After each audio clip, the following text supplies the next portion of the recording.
who capture all streets in Brussels. And then, yeah, I'm just passing to Stéphane to short introduction. After, when we get to know each other shortly, we can basically continue with the our content. And there is a Q&A session where you can ask questions, and then in the end of the presentation we will have also like a short Q&A session will be hosted by Chris. So Stéphane, please introduce yourself. Happy to have you here today. All right, thank you. And share your experience. Thank you for inviting me. So, hi, I'm Stéphane De Greef. I'm from Belgium. I'm currently living in Brussels, Belgium, in Europe. I'm an OpenStreetMap contributor and a Mapillary contributor. That's about it. So, environmental engineer by training, but I'm going to talk about my career a bit later on. Thank you, Stéphane, for the introduction. So we can go to Nav. Nav, thanks for joining as well. Yeah, hi, I'm Nav. I've been at Mapillary for about a year and a half. I work with the community team at Mapillary, doing lots of things like outreach. Love to get to know our community members and how people are using Mapillary, and yeah, all sorts of projects that people are working on, like the one that Stéphane has conducted. Saeed, do you want to introduce yourself? Yeah, I just did it. So I'm Saeed. I'm based in London. I'm a project manager at Meta's open mapping team. So I work with OpenStreetMap Community as well as like Mapillary Community, and then I take care of like data improvement project at Meta's mapping team. And yeah, I work with Nav and Eduardo in the open community mapping team. So Ed, you want to go next? Thanks, Saeed. Yes, Eduardo over here. Also, Ed, I'm based out of the Bay Area, but from Melbourne, Australia originally. I work on the open community mapping team, trying to figure out how we as a company can work with open data communities to improve the map. We use the map in a variety of ways, which I'm about to talk about. And so a lot of my work is focused on collaborating with these different communities, making sure our open source tooling for map improvements are useful both for us and others.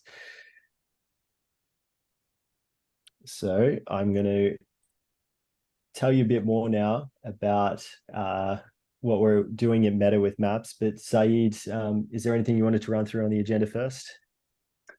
Yeah, surely. Like we are going to talk about like Meta's involvement, why we are involving like OpenStreetMap, and why we are maintaining tools like Mapillary and Rapid. So Ed is going to dive into those details, and then which products we are building for open mapping community. And then now we'll shortly talk about Mapillary for the people who are not familiar with Mapillary. And then, yeah, Stéphane is going to talk about his journey to cover every streets in Brussels. Then we are going to have question and answer. So this is going to be pretty much the content of today. And then, yeah, all this basically like webinar will be available later on for the folks who are not able to make it. Thanks, Ed. Why is Meta conducting a webinar on this topic? Why are we involved in OpenStreetMap and maps? It comes down to the products and services we're building. We have obviously Facebook, WhatsApp, and Instagram that people are familiar with, and they're used by billions of people around the world. And maps and map data are an incredibly important component of those applications. So some examples, you have Facebook pages where the location of a business is very important. In Instagram now, we're trying to make it easy for people to discover places nearby them, whether you're tagging a place on Instagram or you're just searching for a place and you want to see where it's physically located. Maps are important there. And our team, the team that we're part of, is working on improving those maps. We have recommendations on Facebook, trying to find out what is around you and ask your network for questions. Things like crisis response when a disaster strikes. Facebook has proven to be a really useful tool again and again to make sure that people are safe. And so knowing which areas affected is very important for that, and marshalling resources. And so crisis response is a place where maps have become essential. There's things like WhatsApp Business Directory, which is an experiment or I guess a beta feature that's been rolled out in some countries. And that's where you can find out businesses that are nearby and start interacting with them in WhatsApp. So it's a really cool way to quickly schedule, a haircut, or see if you need a COVID test, for example, getting that scheduled quickly and doing it all through WhatsApp, but using the map as a discovery tool. And then we're experimenting and like building new products in the AR and VR space, augmented reality and virtual reality. And a lot of this is, a few years ahead, but you can imagine some of the use cases here, as you see in this video. You have things like seeing a restaurant, the reviews, knowing where it's located, where the building entrance is, and many more use cases beyond that. The imagination can only go so far as to all the possible use cases.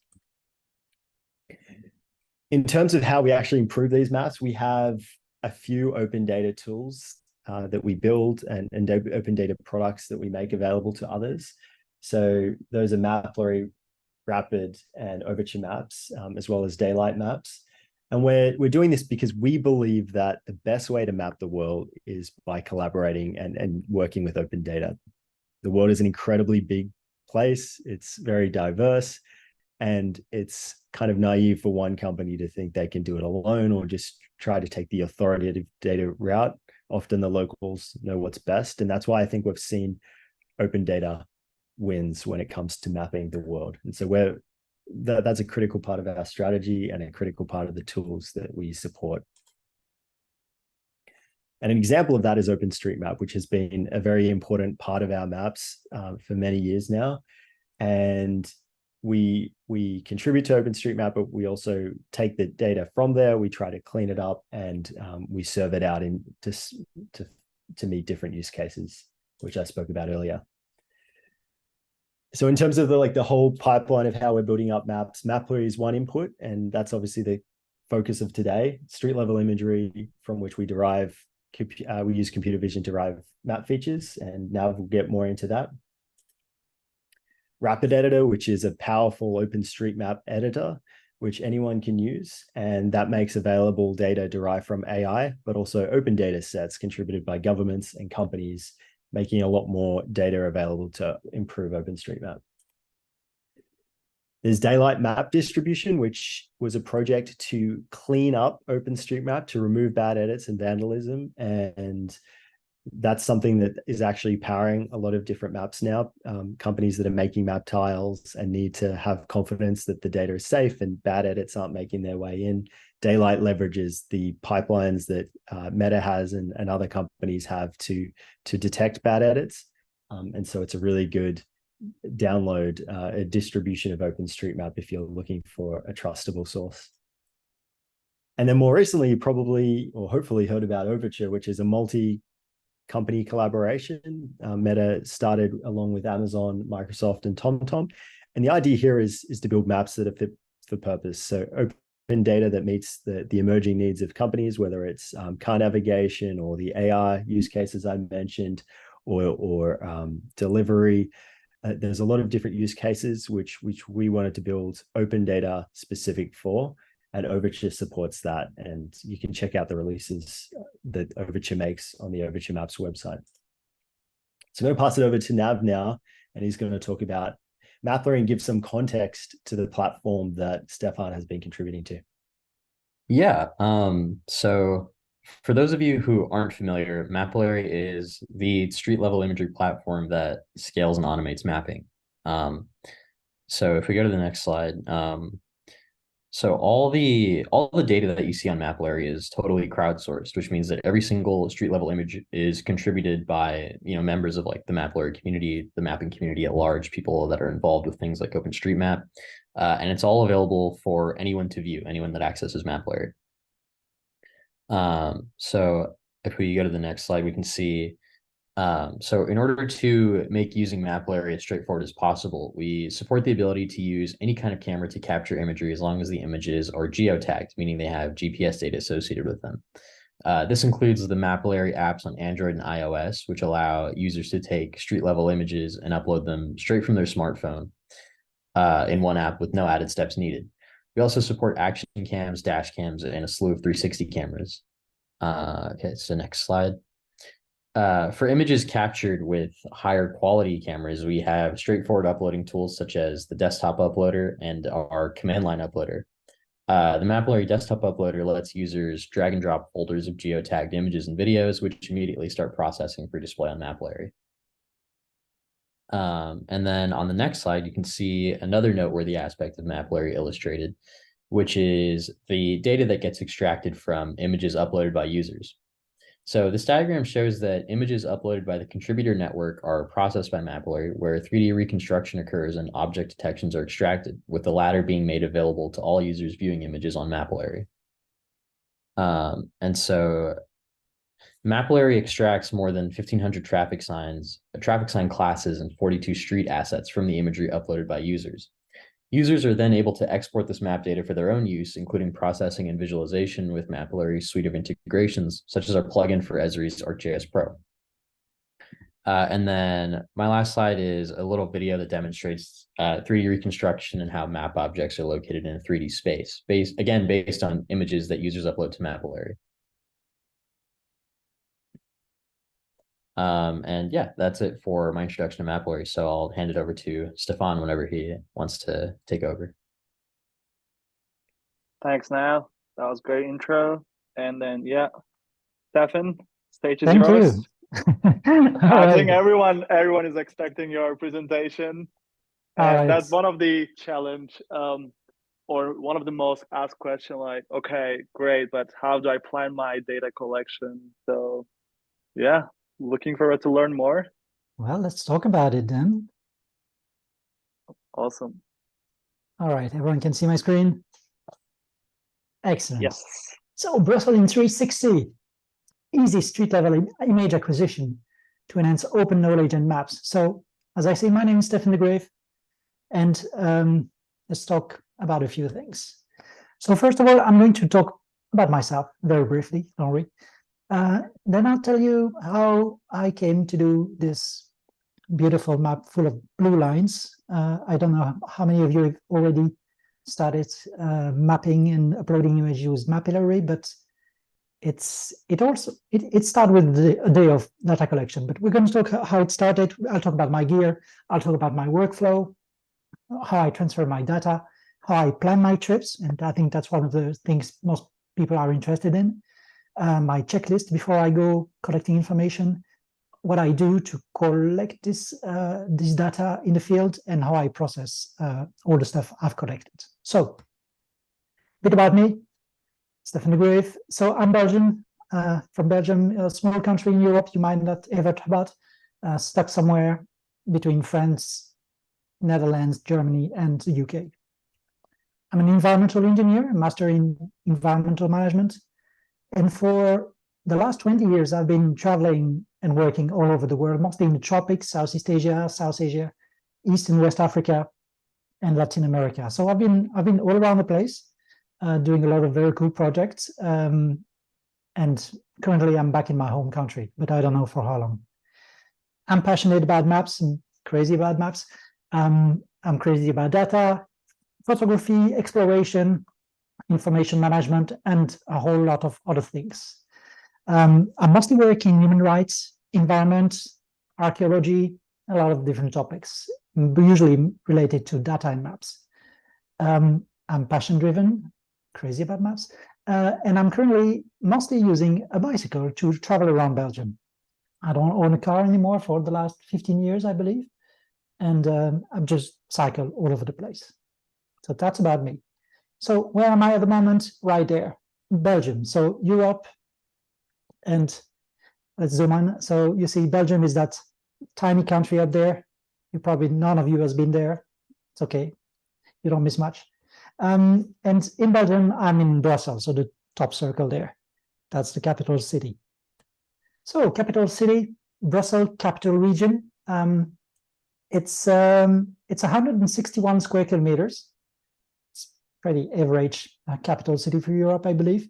It's about 15 kilometers across, and 1.2 million people at the moment, with a lot of nationalities. I think we have like 150 nationalities represented in Brussels. about 4,500 kilometers of streets and paths, if you want to cover all of them, and a big forest. And the big forest is quite important. It's right to the south. It's called Forêt de Soigne, a Saunian forest. It's been a forest for the last thousands of years, and it's a beautiful place. And it's important because that's where everything started. It started with a small virus and a big forest. The small virus being COVID-19 that forced everyone to stay indoors in March 2020 in Belgium. Most of the shops and businesses closed down. Most of the entertainment industry closed down. Most of the sports venues closed down. And so people were stuck at home, and their only escape was to go to green spaces, urban green spaces. I was lucky to live near this forest, so I spent a lot of time going to this Saunian forest and getting frustrated because the map of the forest was not up to date. And I was trying to plan my itinerary. I was looking for street level imagery. I was trying to see if I can go to some place with my bicycle. And it was very disappointing. No map of the forest was up to date. So I decided to update it. So I contacted Google and say, your map is bad. Do you want me to improve it? And they say, sure. And say, like, do you have a budget for that? And they say, no. I say, okay, so maybe I'm not going to do it with you. I didn't like the fact that the tools were very hard to use, especially for uploading image with Street View. It was very complicated. And for editing the map was a bit complicated at the time as well. So I decided to look elsewhere. And I checked on OpenStreetMap, realized their base map was already much more complete. And I thought, okay, that's a better start. So I contacted the OpenStreetMap community in Belgium, and they said, yes, come with us. We can work together. Here are some tools. We can train you how to do this. You should use this equipment. It's all open data. And say, okay, great. I'm going to work with these guys. So there was already a great sense of community. And so I decided to use OpenStreetMap for updating the map of the forest. And I asked them, where can I store all these 360 images I take when I'm just going around on my bicycle and walking? And they say, well, we've got this website called Mapillary, and there we go. So I decided to use Mapillary because this was kind of the standard for storing images that are used by OpenStreetMap community in Belgium. It was the obvious choice. There was no real competition in terms of hosting platform for this. So equipment. When I started, I had an old Ricoh Theta 360 camera, which I purchased a few years earlier, which I attached to a plastic pipe with duct tape. Didn't work very well because it was kind of wobbling all the time, when I was walking around. The battery life wasn't great.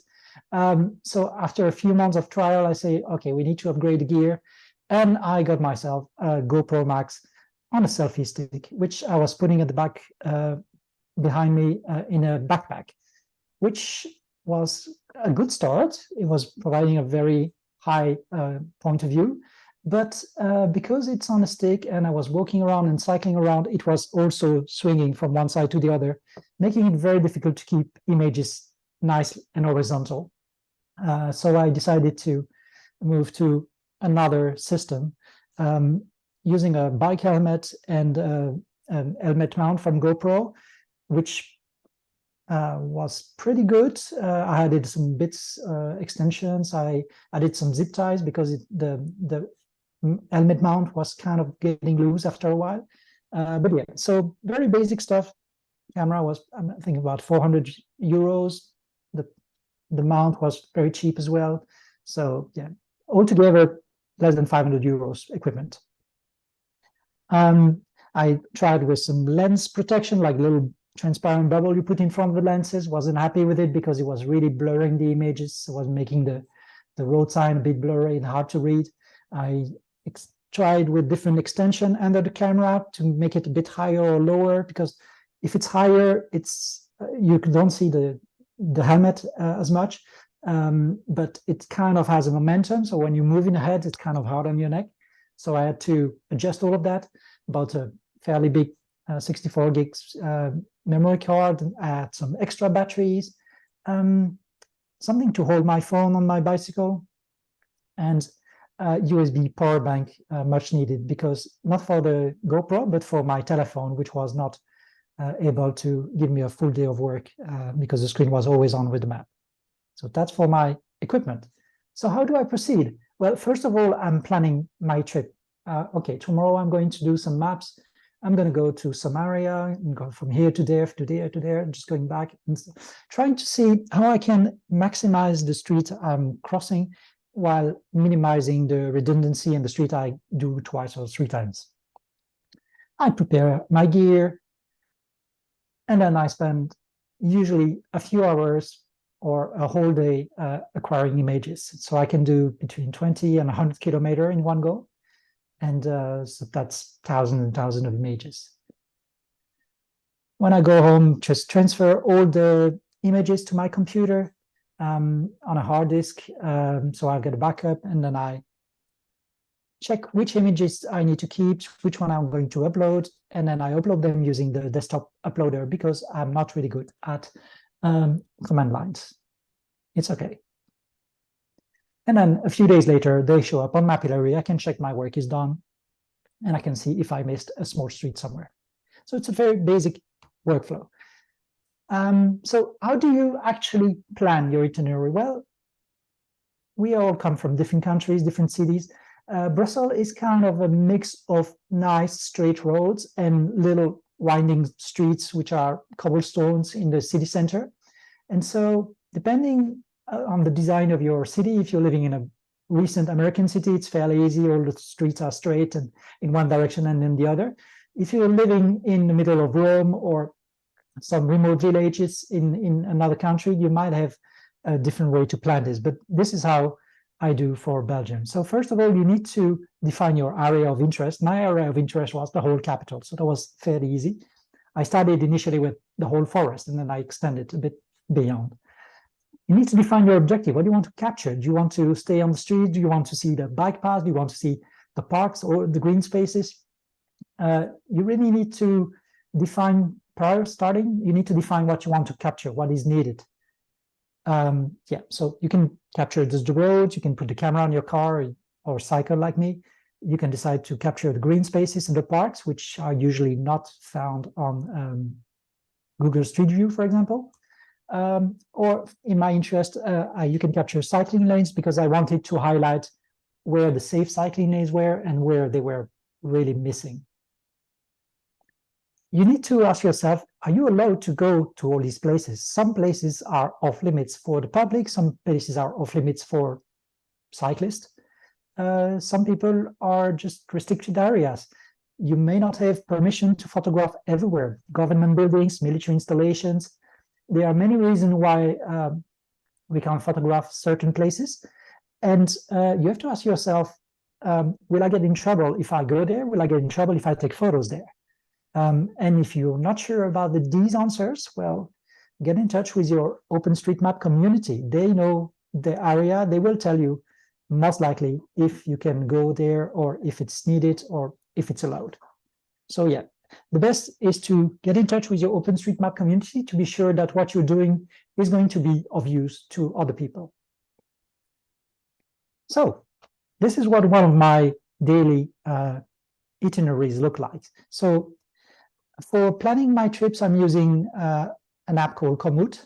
So it's a desktop, it's a web-based navigation tool, but you can also have an app on your telephone. So I'm designing my itinerary on my computer, and then I just upload it to my telephone. I'm using the tool called Rule Planner, and it's very easy. You just define your starting point, your end point, and then you just drag and drop waypoints on the way, and you can just drag the line to see where you want to go.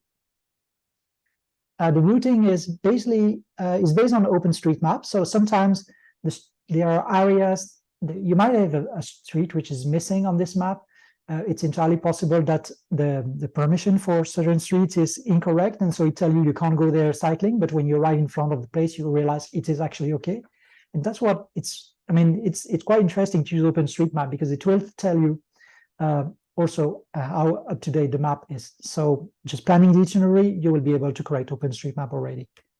The idea is to reduce redundancy so that you don't go on the same street back and forth again and again to go to the little side streets. And so proper planning will save you hours of field work.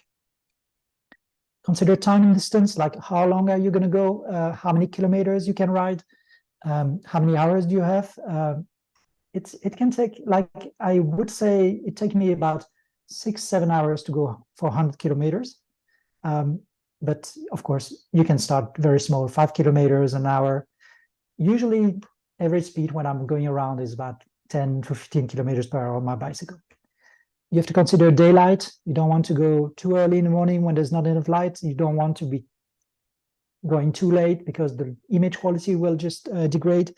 You have to check if your battery is going to last long enough or just purchase more batteries. You have to check your memory cards. Do you have enough memory cards to go for the whole day? And you have to consider how tired you can be cycling around if you do it bicycle. So when I'm planning, I'm usually having 2 windows. I do have a window with Mapillary, and you can see the blue lines on the left of the screen. That's the things I've already mapped previous days. And then on the right side of the screen, I do have Commut. Both of them are using the OpenStreetMap background, so it's very easy to go from one screen to the other and compare what has been done. And if you actually zoom in on the Mapillary map, you can see more clearly each individual photo showing up as a blue dot.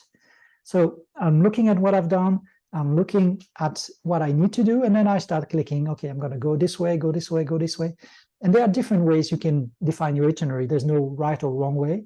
I initially started with a neighborhood approach, where I started doing every single street in my area before moving to the other side of a big street. So you can see I start from A, and then 1, 2, 3, 4. I'm just going up and down each street, which means there's a lot of back and forth. There's a lot of duplicate work because you're going to a lot of dead-end streets, and you always go back to the main street, and then you go back to the small street, and back. So there's a lot of turns. There's a lot of duplicate, and sometimes it can be quite difficult to follow navigation in these cases. And then later on in my process, I started going for like what I call a long game approach, where I would just follow big boulevards all the way, like sometimes 3-4 kilometers, and then take another big boulevard to come back, and then forth and back and forth, like going for many kilometers. Even though I didn't do the side street, I'll do them another day. It's fine. But I was trying to go from one end of a street all the way to the other end, so that when you are looking at the images, you have a nice sequence from one end to the other, not just like a bit of the street and then another bit of that street was taken on another day. So it creates some breaks in the navigation, which is not so nice. So now I'm going for long game approach, and like going for kilometers on the street and then back, and like much longer segments, less turns, easier to follow, but you need better coordination between days, so you're sure that you didn't miss any little dead-end street in a corner. So, but before going on the trip, I have to prepare gear, and that's really important. And having a coffee and a chocolate bread as well is very important. So I'm using the GoPro Max. That's it. That's my current gear. The helmet changed a different color. It's attached with this vented helmet straps. I secure it with blue zip ties because they tend to be loose. When you cycle for a long time, they tend to get loose. I'm not using these little plastic covers in front of the lenses anymore because I realized they were reducing quality. And that's about it. 64 gig card, and I do have now 4 batteries. Why do I have 4 batteries? Actually, I need 3, but I have batteries because each of the battery lasts for about 3 hours. So if I want to go for a whole day, I need at least 3 batteries to go through 10 hours of recording. So batteries, if you're using them as time-lapse. So I'm using the camera not as video, but as time-lapse. It takes 1 photo, 360 photo every 2 seconds, which is fine considering the speed I go on the bicycle and what I want to do. 1 picture every 2 seconds is the fastest you can go with these cameras, and it was perfectly fine for me. I tried going for a video, but first of all, it sucked the battery twice faster. So you go for an hour and a half video instead of 3 hours with the time lapse. It takes a lot more photos, a lot of more images, but it also eats up your memory card much faster. And I realized I can't go a whole day doing videos because my memory card is just too small. So I'm glad I can do it with a time lapse, 2-second time lapse, and I go 3 hours for each battery. Memory card will last you for several days if you're doing time lapse. It's totally fine. Most important thing, horizontality. Oops, sorry. Horizontality. If your camera is slightly bent to the front or to the back, when you upload your photos, they will be kind of okay looking straight and back, but the photos on the side will be tilted, and it's very annoying. That's something we need to fix in the image import to get like the horizon straight. If your camera is not straight on your helmet, your picture will be all screwed, and that's disappointing. I'm sure we can fix that at some stage, but at the moment, that's one of the things that I find the most challenging with the quality of my pictures, is when they are not straight on the sides. Check your time and date. Sometime I left and my time and date was like 1st of January 2020, and time was midnight. And because I removed the battery for too long and the camera lost the date and time. So when you're acquiring images, then it's uploading with the wrong date and time, and it's very confusing for everyone. Remove the caps. It sounds obvious, it sounds ridiculous, but it happened to me that I go for several hours, and I did realize I didn't remove the black caps in front of the lenses, and I look very stupid when I check my results and it's all black images. It happened several times. I've lost hours of work with this. I am ashamed that it happened, and I'm telling you so that you don't do the same mistake. Check that the lenses are clean on your camera. Sometimes there's a big fingerprint, and that can ruin really the quality of the images. So just carry one of these little fiber close, just one of these little things, and just clean the lenses from time to time, especially when it's raining or you're in a dusty environment. They can get dirty very, very fast. Settings, GPS on, obviously, time lapse, and then 360 mode, 1 photo every 2 seconds. That's my basic setup. And then, yeah, I'm using my phone for navigation. Just charge your phone, check that your itinerary is properly saved. You can access it offline so that you're saving on the battery.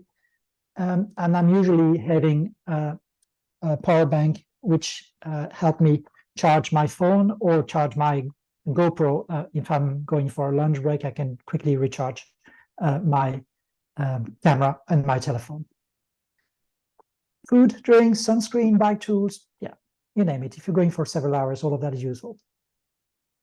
Image acquisition. So this is me at work. You can see I've got my camera on the helmet. I'm riding my bicycle in the Abbaye de la Cambre in the middle of Brussels. Beautiful place. If you ever come to visit, let me know. And that's basically me riding. Sometimes I'm just standing, not sitting on the saddle when it's cobblestones to avoid vibrations, try to keep my head straight. I'm using GoPro voice control, so I don't have to push on the buttons all the time. It's fairly easy to use, so you just go GoPro start recording, GoPro stop recording, GoPro time-lapse mode. And so you don't need to touch anything, you don't put your fingers on the lens, and it's very efficient. I'm usually riding my bicycle at 15 to 20 kilometers per hour. And regularly at traffic lights, when I have to wait, I'm just checking the lens is not dirty, it doesn't rain on it. You don't want to have big drops of rain on the lens because your photos will not be usable. Also checking battery storage. So whenever you can, just stop for a minute, just check everything is still working, that the camera is still running, and that everything is fine. And sometimes you're planning for a trip, you'll come across an area which wasn't properly mapped, and you realize there's a street that was not on the OpenStreetMap or Commut. Just try and go for it. You're going to be adding it to the map in the future. But there are many small areas which I came across which were not on the map yet. And so, yeah, if you see a street that is not on your itinerary, just use it. You're going to add it on the map.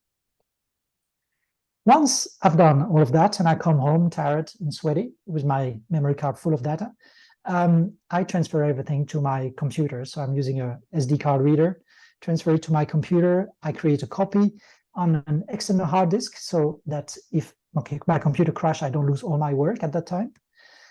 And then I'm using the Mapillary desktop loader to check that the images have proper GPS coordinates, that they're properly located on the map.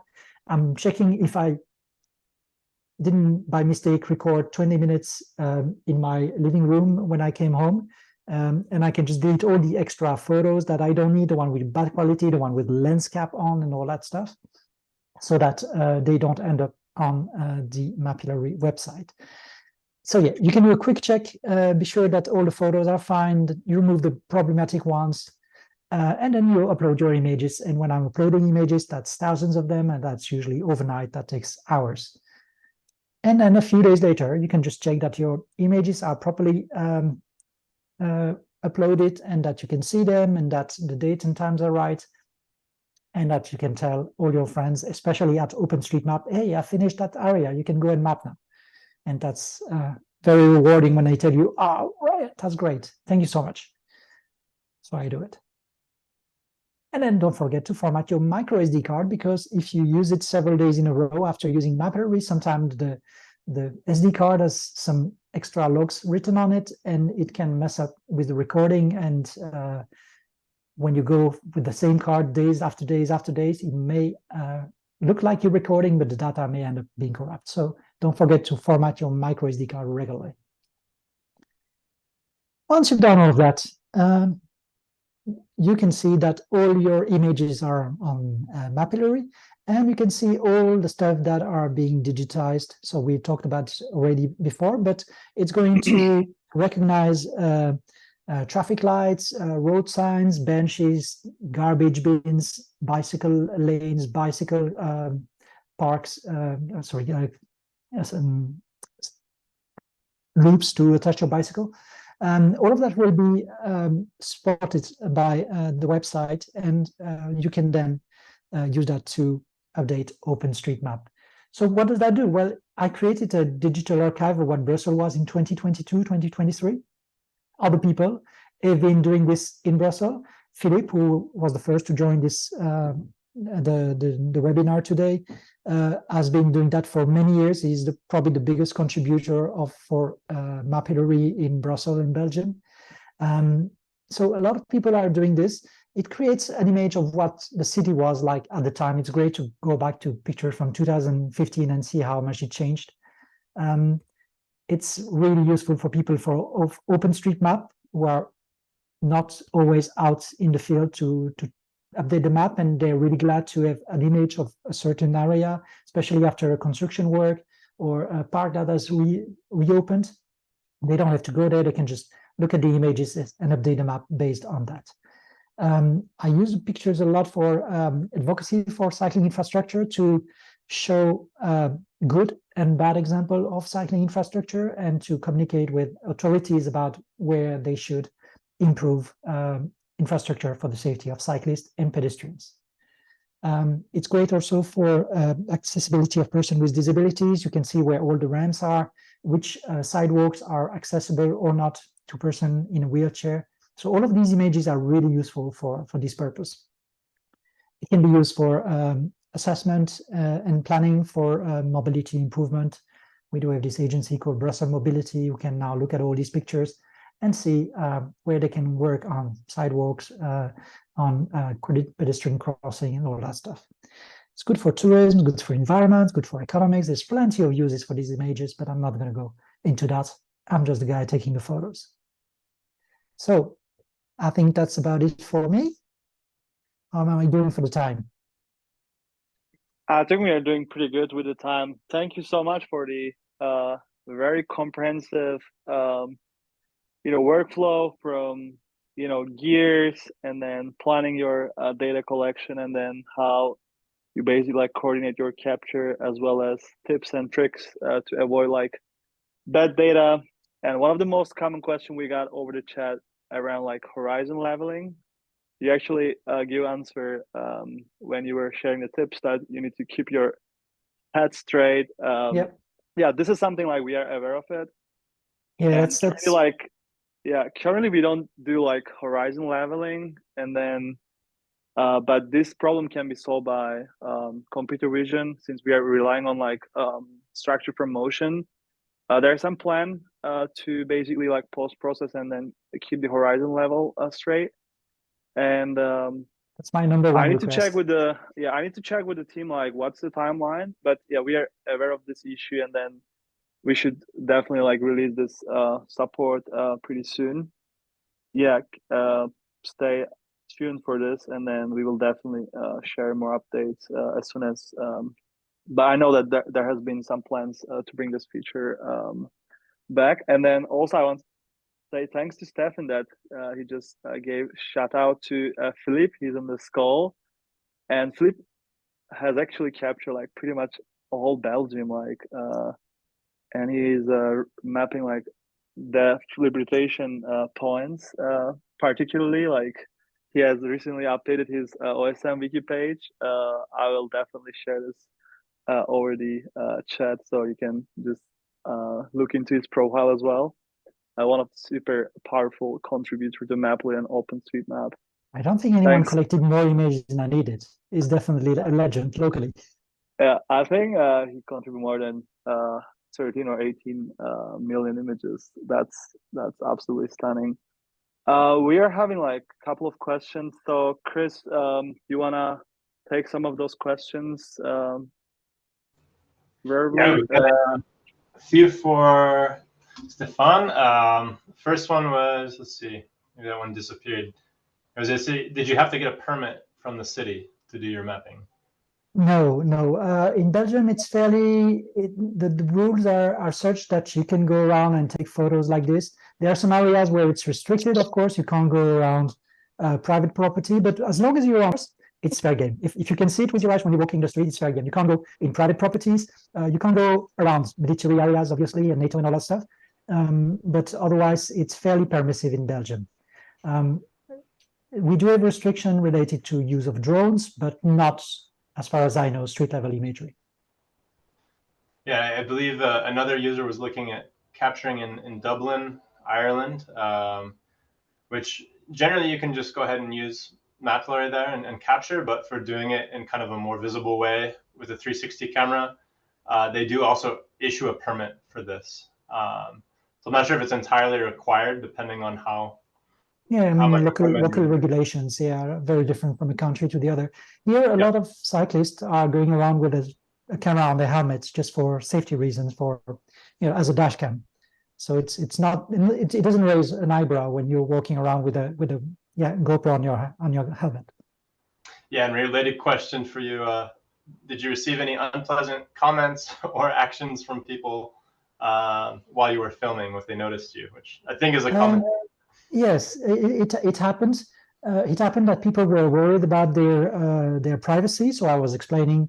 Always good to stop when people have questions. Stop, explain what you're doing, because they get a bit worried about, say, like, oh, are you working for Google? Are you taking photos of my children? So you explain. You show them some Mapillary images, saying, okay, these are the ones from last week. You see, it's all blurred. Nobody will recognize you. So it's always good to communicate. Some people are concerned, but when you explain, it's fine. Came across some areas of Brussels where people they've been doing some shady business and, you know, just drug dealing and stuff. So you cycle fast through these areas. You don't want to stop and talk to them about that. But they're going to be blurred anyway. But usually, once you explain to people what you're doing, they're very curious, they're very interested, and they know it's benefiting the community, and I would say the risk to their privacy is almost zero. And another was asking if you tried using any waterproof cases to protect the camera or the lens, and if so, did it report anything? Yeah, this GoPro Max is pretty rainproof. I wouldn't use it underwater, but it's pretty rainproof. So for that purpose, it's fine. I would say anything you put in front of the lens might have a slight distortion, and it might have an effect on the quality of the images. But no, I haven't used any waterproof casing for this. It's yeah. It may not affect your work, but I didn't need it. I think And GoPro Max is waterproof up to 5 meters, 5 meter depth, so should be fine. Yeah, yeah, it's pretty okay. I mean, I'm not going to go for underwater photography with this one, but no plans to do the sewers of Brussels. And do you know how many days did it take you to finish the? So I think we're 4,500 kilometers. I would say probably 600,000 photos, one photo every 2 seconds. I think we calculated it was about 350 hours of work or something. How many days that is? Well, depends. A few months. I mean, it was just like a day per week, or yeah, maybe a day per week for a year and a half. And another question is, if you were to do the same in another city, do you have thoughts on what might be more difficult compared to Brussels? Well, Brussels has, I would say it really depends how you do it. Are you doing it by car or by bicycle? If you do it by bicycle like me, Brussels has more bicycle lane than it used to be 5 years ago. They really are pushing for more bicycle lanes. So it makes it safer to do this kind of work. If you were to do this in other cities in like Southern Europe, where they don't have as much of a bicycle culture, it might be a bit more challenging. But yeah, Brussels is not easy because it's not flat, because it's got a lot of cobblestones. So when you're cycling around on these for hours, it can be quite painful. So no, it's as long as you keep safe, as long as your work is benefiting a community, I think nothing can stop you. Great. Let's see. And the next question, was car considered as an option for some of the main roads, like higher speed roads? Oh, I mean, yeah, definitely. I mean, I don't have a car, so I wouldn't have done that. And a lot of the main roads are being photographed by professional drivers, like car driver on taxi drivers. So there was no need for me to do these. And yeah, it's been done already. All these images are fairly up to date. And what we are missing was the view of the city from the bike lane, from the sidewalk. So completely not seeing the city of Brussels like as a central car lane view, like Google Street View, but more like a bit on the side, like a pedestrian or a cyclist. That's what I wanted to capture. And did you get any financing from the city, or maybe other organizations as well? No, I did crowdfund the purchase of my GoPro camera, and so out of the 400 euros it cost me, I got about 200 from friends, and that was pretty much it. I had to, at some stage, my camera had the lens scratch because, yeah, of a freak accident. So the lens of the camera was scratched, so I had to send it back to GoPro to replace it. And they have like a swap program where you can just give the camera and they give you a new one if you're a subscriber. And that was paid by OpenStreetMap, but otherwise, no. So got about 300 euros of funding for this project. Nothing from any agency. Maybe it will come, I don't know. But now that they've seen how it can be used, maybe they'll gather some money. And Nuruddin is asking, does Mapillary or Meta have any program for people if they want to cover their city incentives? So I would start by saying the camera grant program is coming up. So that's one is you can receive a camera and you can use it to cover your city. Right now we've started that for Europe and the US, and we're gauging interest for other regions. And sometimes we do other collaborations based on maybe humanitarian efforts. So nothing official yet otherwise, but the camera grant program would be the main one. Yeah, we do have something similar in Belgium. So OpenStreetMap Belgium has a few GoPro Max to lend to people who want to map their area. So you can borrow it for a few weeks or a month, and then just map your village and just send it back. And another is asking, let's see, do you have any recommendations for battery saving, especially if you're using just a phone to capture pictures? So I'll let someone from the team help out there. Yeah, so oh, sorry. So yeah, I'm sorry. Battery saving. So I'm using this massive power bank. My phone chew up a lot of battery. Turning off the internet, turning off data, Wi-Fi doubled my phone battery life, first of all. But I like to listen to music when I'm riding in my bicycle, so it takes a lot of battery as well. No, just it's very important to keep your screen on all the time when you're doing this kind of work. So for me, the only way to deal with that is to have this external battery so you keep on charging your phone all day long. Except if you turn off data and Wi-Fi, I don't see any way to save much battery otherwise. Yeah, and I think on the mobile app side, I mean, saving battery with the power bank isn't necessarily saving, that's reinforcing the battery, right? But that is a great way to go. I'm not sure, do we have any low power mode, any options like that in the mobile app? Does anyone know? Go ahead, Said. Yeah, basically like you can enable like low power mode on your device, and then you can also like basically like we introduce off-screen capture, so your screen can go off, and then this will also eventually save a lot of battery during your capture. So basically when you're capturing, you can enable like option to basically like disable screen display, so the app will be capturing but you will not really see it. And this way you can save a lot of battery. And yeah, anything else from now or Ed side to save battery? All right. Do we have any other questions? And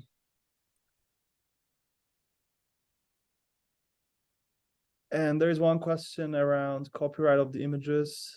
And then, yeah, I think, did you answer, Chris? So it's Creative Commons share alike. So basically, user owns the imagery and gives the open license. And yeah, so any idea about launch date for camera grant program in Europe? And then, yeah, Chris, you want to take it?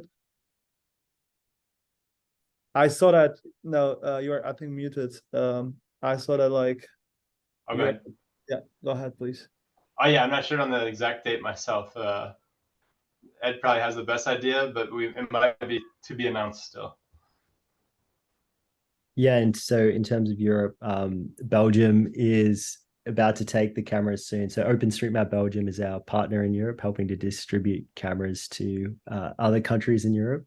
And so they'll hopefully get the cameras in the next couple of weeks, after which they can start receiving applications and distributing. And then in the United States, we have already been distributing cameras. People have been receiving them and contributing. In terms of future locations, it's going to be hard for us to set up anytime soon, but as Chris said, like, we're gauging interest. So if we see that certain regions have an interest in cameras and that they have an entity that can help us distribute them, in particular, like local OpenStreetMap chapters is a really good one, who can look after the cameras, make sure they're being used, then please do reach out to us. We'd love to work with you.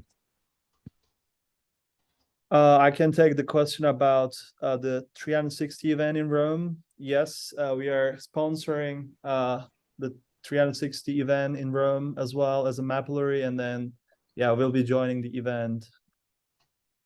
And looking forward to meet you there, Ola. And yeah, we're almost out of time, but yeah, we can quickly finalize the event by responding like, so Italy is part of Europe, so we are going to cover Italy as well.